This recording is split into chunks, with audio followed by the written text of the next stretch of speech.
David is one of, if you take all people in the country and you sorted them by just economic success, David he's not the 1%, he's 1% of 1% of 1%. And if you put that group of people into a room, he'd be in the top quartile of that room. So it's just an incredible honor to get some of your time today. Also, just in introducing David, I interview and meet a ton of people in AI that are very knowledgeable. We were actually at the AI lab at MIT at the same time. And many of them either have an agenda where they're trying to raise capital, in which case they say certain things about AI, or they have an agenda where they're trying to generate a lot of views and a lot of news. As John Warner likes to say, some people are post-economic, David is post-economic, and absolutely just calls it as he sees it. So we have a really rare opportunity to get some truth, some core truth from an incredibly knowledgeable guy. So where do we start? Can I start with a little bit of backstory? And use just a few minutes on backstory? Yeah, of course. So I love the way that Forbes put you in the self-made category. That's very cool. Born in the Bronx? I don't know why they, that made it to the Wikipedia page, which I didn't write. Yes, I was born in the Bronx, but I moved out at age 5. But I like to give people the impression that somehow it is an important part of my character. I'm not sure it really is, but it might be. Well, I love the gritty and focus. Like my dad is Bert from the Bronx, and I grew up in the Bronx, but somehow you ended up on a supercomputer at NYU at age 12. That's not sort of normal Bronx trajectory. Well, it's only down, the IRT, right around the corner. My mom has a PhD from NYU, and in statistics, mathematics, and I was really lucky at an extremely young age to get access to their computers, punch cards, the whole thing, back in when I was 10, 11 years old, and that was really fortunate because it launched me on the trajectory that I continued my whole life, which, by the way, was one of the something that happens to when you're 10 or 12, it can actually change your life.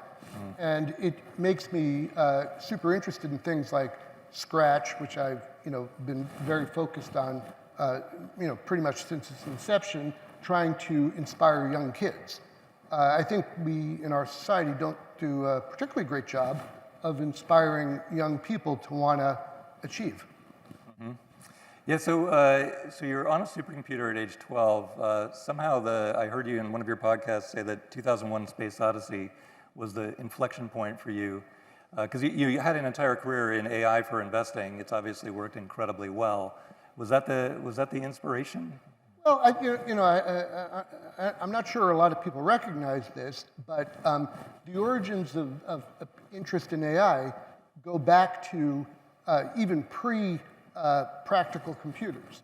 So pretty much anyone that was involved with computers, it's not unique to me, anyone that was involved with computers in the 50s and the 60s was imagining how far it could go.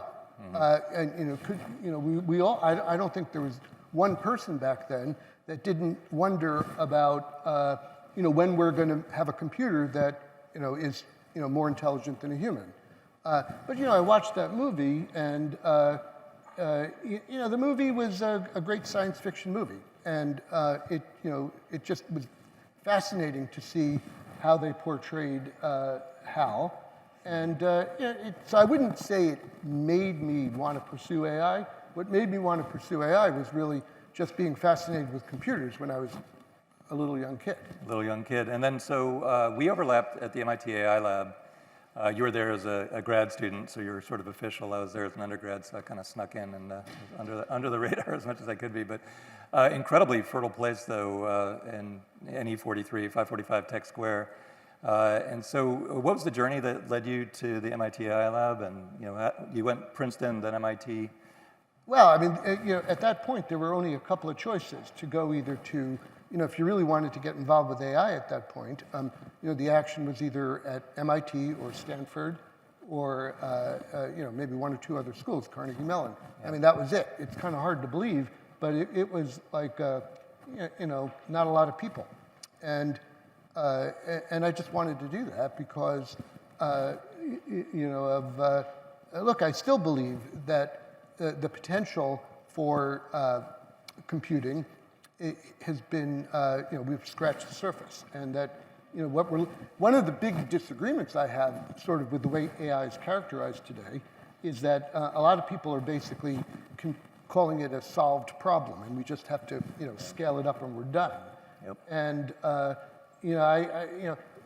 maybe, but I think unlikely. And one of the reasons that I think it's unlikely is that, spending years and years and years kind of looking at and pondering, what it takes to make something intelligent, it's a diverse set of capabilities. And when you look at AI today, in many cases, what you see is, remarkable achievement in one dimension, but maybe less remarkable in another. And so to me, the real deep interest in AI comes from, in a sense, how does the brain do it? And that's a whole other story. We'll get to that, actually, and I have a ton of questions for you on that topic. But just to finish the backstory, two ridiculous coincidences to me. First, when I was at MIT, my advisor was Tomas Lozano-Pérez, TLP, great robotics guy. And now your son is at MIT at CSAIL, at the AI lab, and his advisor is Tomas Lozano-Pérez. Yeah, and he was also my advisor. Was he your advisor too? Yeah. I can't believe that. So this guy, he is a legendary character. It shows you how insular this whole AI community is too. But I remember you would sit in front of his desk and say, hey, Tomas, I think I'm failing this class. What do I do? And he had this robot arm on his desk. So he's a robotics guy. And so the robot would be kind of gesturing to you as you're talking to him. He's like, hey, dude, it's MIT. Suck it up. There's no mercy here. You got a deal. And so it was the greatest experience ever. So I can't believe he's your advisor, your son's advisor, my advisor. It's just freaky. No, we're not going to talk about that. Okay, well, the other thing that's just a ridiculously weird coincidence, and I don't know, this is internet material, so you tell me if it's accurate or not. But, so you go to Princeton, Jeff Bezos goes to Princeton, you end up at D.E. Shaw, he ends up at D.E. Shaw. You're both in the Forbes 400, so again, there's like a 1 in a million or less chance of ending up on that list. Yet two people are in the exact same place and at the same time, I think. Is that right? Oh yeah, we totally overlapped. Yeah. Oh, like he's at the desk next to you? The person who interviewed me for my job there, the first person to interview me was Jeff. I mean, that can't. So is this like the most bizarre coincidence in the world, or is this something in the environment and air that? No, I think it was the environment. David Shaw was so David Shaw is a PhD in computer science. He was on the faculty of Columbia. Okay. And he really believed in believes in the power of computing. And he believed that computer scientists, people with an interest in computer science, were kind of, in a way, second fiddle in society back then, right? We were like sort of, the technicians that put things together. Huh. But he didn't feel that way. And, that was actually why I took the job there. And that created an environment that today is, I think, very common in the tech industry. So David was way ahead of his time. Yeah, that's really, really interesting because that this is later in my questions, but I'm going to jump to it. You're very, very active in MIT. And when I went to MIT originally, my best friend from high school went to Harvard. The whole faculty was like, hey, we got somebody into Harvard. This is amazing. Oh, the other guy's going to MIT. Who cares? But it's amazing how that's inverted. I was talking to Mark Warrenberg yesterday. There'll be some data that comes out in the next few weeks. But of people who get into MIT, Harvard, and Stanford now, it's really, really clear that Stanford and MIT have bypassed the Ivies in terms of a place people want to go, and it's driven largely by AI and entrepreneurship. Or maybe technology broadly. Yeah. So D.E. Shaw was probably very much like, hey, you guys. The mainstream of New York here is people in blue suits and blazers and talking a good game. You guys are kind of quanty. You're the outcasts over here. Let's all go to D.E. Shaw. Yet that turns out to be the winning formula. I'm making it up. You tell me.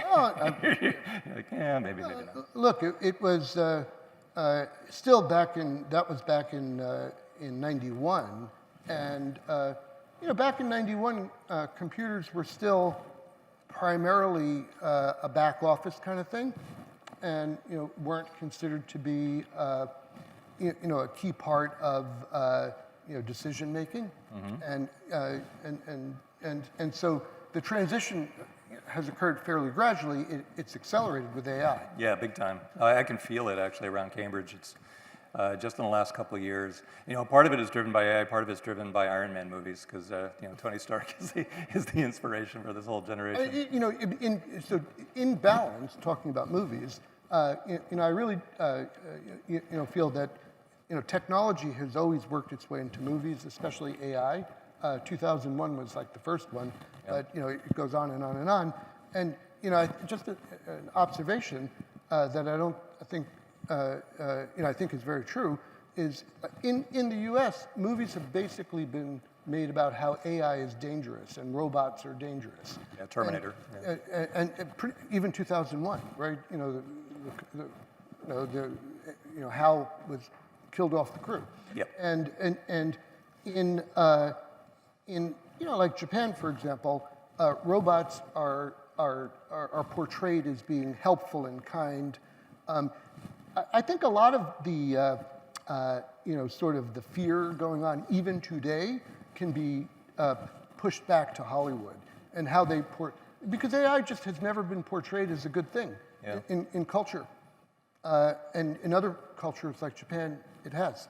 Well, you think that's a good thing because it makes us cautious, or a bad thing because... It's just inserting a bias, that's all. I mean, it's neither good nor bad, but I think people should just recognize that, they've watched all of these, evil AI movies that, maybe it's just stereotyping something in a way that it is overblown. Well, that's a good segue into the truth about AI, and I really want to get into that. I have one more backstory question before we get into that. So you found 2 sigma.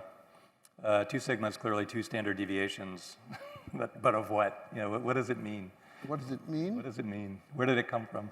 Well, what it means, well, the domain name was available. Oh, yeah. That's So, I didn't, so I have Siegel.com for, my family, and I got that when domains were free, and long ago, and I could have grabbed anything. All the domains were essentially available, but the only one I took was Siegel.com. And what's there now? I should have grabbed some valuable ones, not that. Someone's offered me you did fine. $5,000 for it. But so if anyone, what is 2 sigma?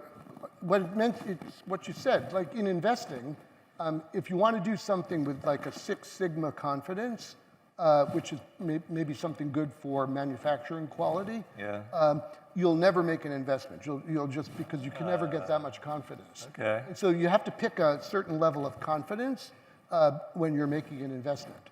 And if it's like 0.5 sigma, it's probably you're just kind of going to the casino. But if it's 6 sigma, you'll never find one that nothing will be up to that quality. Since you brought that up, I wanted to ask you this anyway. You mentioned somewhere along the way that the culture you built at 2 Sigma was modeled on the culture at 545 Tech Square. Now, you were at an MIT event when you said it, so you might have been just blowing smoke for MIT, but is it? Well, sure. In a sense, I was at 545 Tech Square is the original AI lab. So I was in the AI lab for 8 years. Spent quite a while getting my PhD, and I liked the environment. I basically feel that it made me extremely curious. It kind of expanded my mind in ways that has served me well. I'll make a little aside here. So one of the issues with reducing funding levels for academic research is, I think, a little bit of a misunderstanding. Like, what's the purpose of academic research, like the AI lab at MIT at the time? Was the purpose to make AI discoveries to start companies and to create economic value? Or was the purpose, or is the purpose of academic research to essentially make some discoveries that will lead to some companies, but also to train people like me in how to be innovative?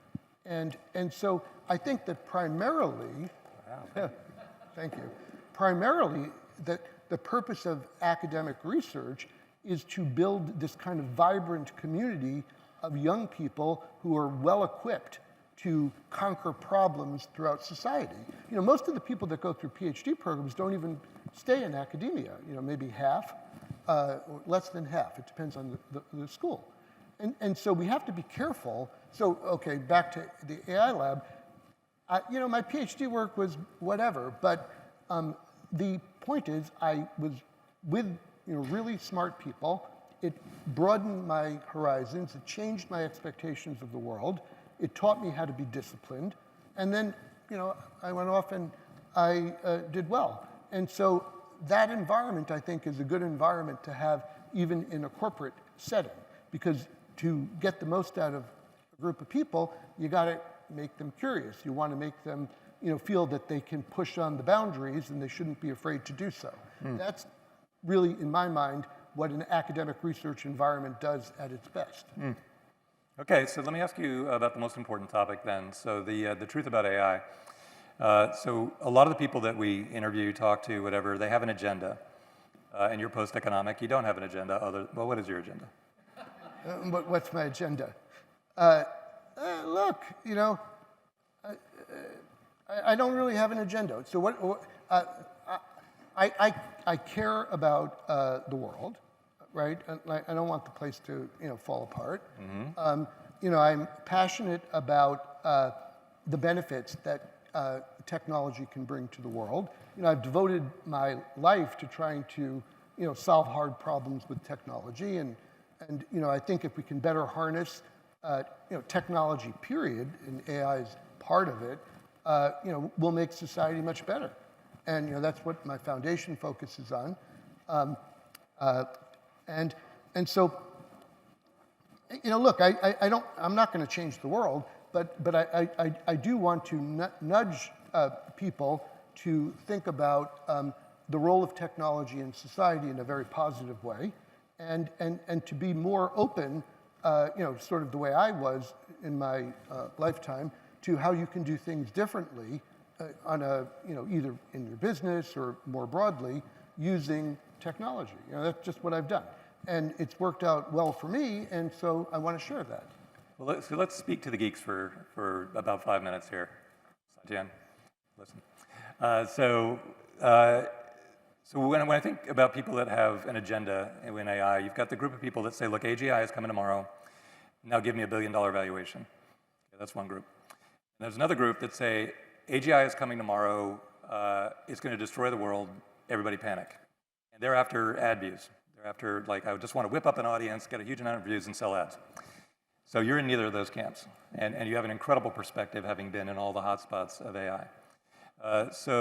I'll give you a quote from Andre Karpathy, actually. The zeitgeist in Silicon Valley is don't mess with the transformer. Change everything else, make it chain of thought reasoning, change the training data, but don't mess with the transformer because that is going to become AI. When we were talking yesterday, actually, your perspective is completely different on that. What's your view? Well, so first of all, to get a little technical, that's a very focused architecture for essentially processing tokens and predicting the next token. Okay, it's actually it's very clever, it's very effective, it's got a lot of mileage. I mean, it's really actually terrific. But what are the chances that people it was really kind of stumbled upon in a way.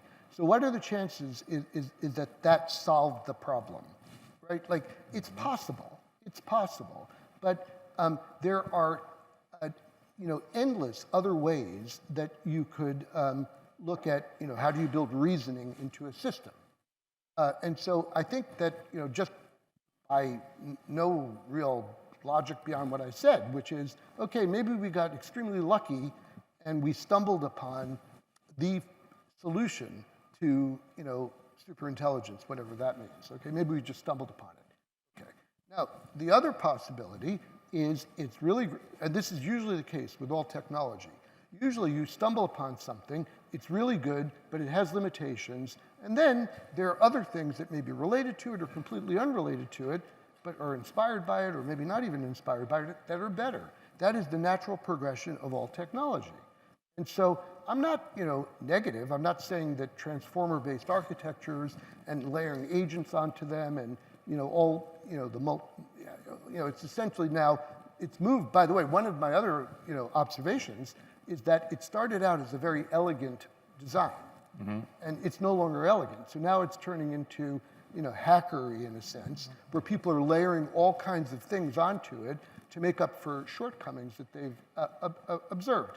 And so one warning sign, it doesn't mean that this isn't going to keep going for a while, but one warning sign is initially people hoped that this elegant architecture, just by scaling, would become more and more intelligent. Okay, and clearly that hope went away because things have now shifted to overlays on top of it, especially all the agent stuff. And so I just basically, look, in a way I don't really care in that, like, if people are excited about it, they should work to try to make it better. That's a good thing. Yeah. But we shouldn't starve out people working on other ideas. That's actually what I care about. And so if we just talk ourselves into a frenzy that this is the solution, we don't have to work on anything else, then maybe it'll become a self-fulfilling prophecy where we stop looking for the next big thing, but maybe somewhere else, maybe in China, they'll actually be more open-minded about what the solutions would be. So I'm afraid we'll fall behind. So one thing we have in common, actually, is we both write code every single day. Actually, we're both using Claude these days, among other things. So the limitations are really clear when you're trying to build a big system. Actually, you were showing me yesterday what you built to control your Crestron and your music system. It's actually really cool. Do you want to describe it? I mean, it's kind of embarrassing. And so so I built this thing, and my wife asked me, why don't you just use Spotify like everyone else?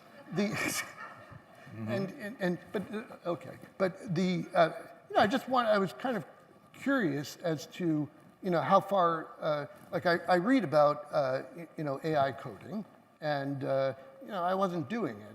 And so I said, okay, I don't want to read what other people say about it. I'm a pretty good hacker. And so, I took on, 3 or 4 different projects to just see how far I could push it, including controlling a robot and, a number of things. I didn't tell you about them all. Okay. And tell us now. And, because I'm a very hands-on person. Kind of quietly being engineer. So cool. Rather than here talking. Yep. And I'm going to rush home after this, and I'll go back to my hacking. But so I wanted to build this thing to see what works and what doesn't work. So I have now, after 3 or 4 months of doing half a dozen projects, a pretty good first-hand perspective. Which, by the way, as I read various reviews and commentaries on the thing, aligns with at least what many people say. Okay, then you read other things which are far more optimistic, but now I think I kind of have a calibration, and so I think it makes me have a better perspective. So that's why I did it. But basically I was using, I built up, it's something like 50,000 lines of AI-generated code to help me decide what music to listen to and complicated user interface to select it. Like, it's a replacement for Spotify. It's on his phone, actually. It's really cool. So we have the same experience. It's actually better than Spotify. I'm trying to convince them to productize it. But that's like the interesting thing. So I was able. So this is like the good stuff, right? So I was able to build, this took 4 days, something that essentially, at least for me, is delivering 50,000 lines of code in 4 days. Yeah. You realize how epically big that is. I do. That's incredible. I do. Well, but we have the same experience. So you get a ton done very, very quickly. It's totally mind-blowing. But then you get to a scale, and the AI spins. The next feature it creates breaks enough other features that you're actually going nowhere. Well, I mean, look, we don't have enough time, but essentially, I think what's going on now with coding, which is all the rage, So here's the thing. Coding is actually one of the best current commercial AI applications. It really, I mean, you know, Cursor has, I believe now, $1 billion run rate revenue, like, you know, 0 to 1 billion in no time at all. It's, and it's real, okay? There's some people that basically question, you know, really, what are the productivity gains? So here's the key thing. And it's really, a lot of it is about benchmarking.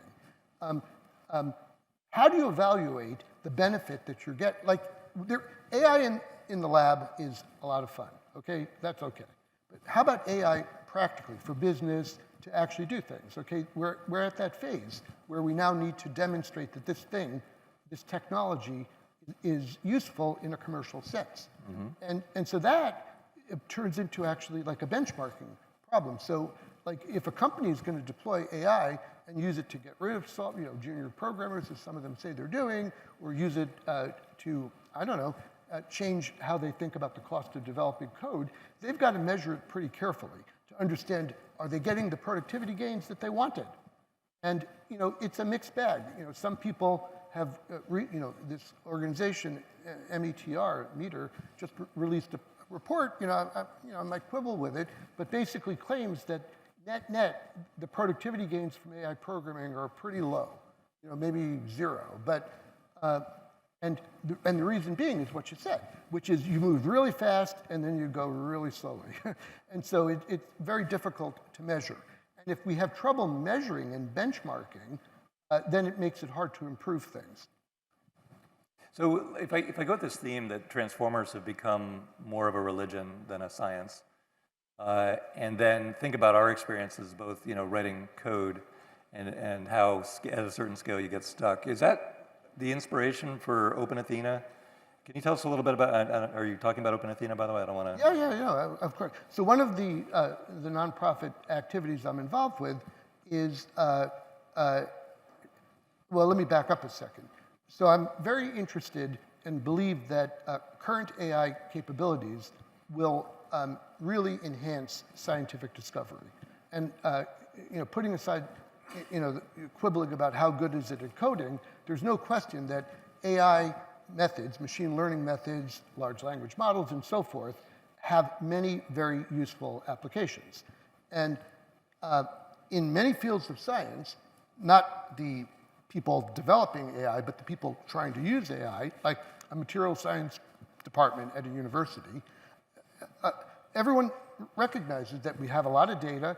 AI is really good at looking at data. It's better than regression. We can do things with, it's a new method. It's a new method for scientists to use. And the power of this will take time to unfold, but it could truly revolutionize scientific discovery. And universities are really sort of the engine of basic research in the country.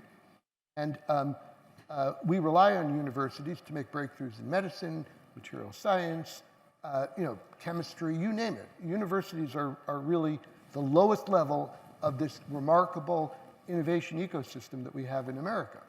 And so I want to make sure that universities don't lose out on the ability to benefit from AI.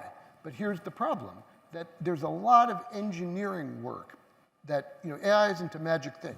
You don't, put a Copilot button on a PhD student's desk, okay? There's a lot of hard engineering work to put the data in the right format, to build the scaffolding, the infrastructure, and universities don't really know how to do that. They don't employ software engineers. They can't create careers for software engineers. So Open Athena is attempting to do this as a nonprofit, and what we do is develop our own stuff, but we also hire programmers, AI engineers, and put them with university teams to help enhance their own research. So this is a pretty new effort, and I'm very excited. Yeah, it's a really cool idea, and it's online. You can check it out.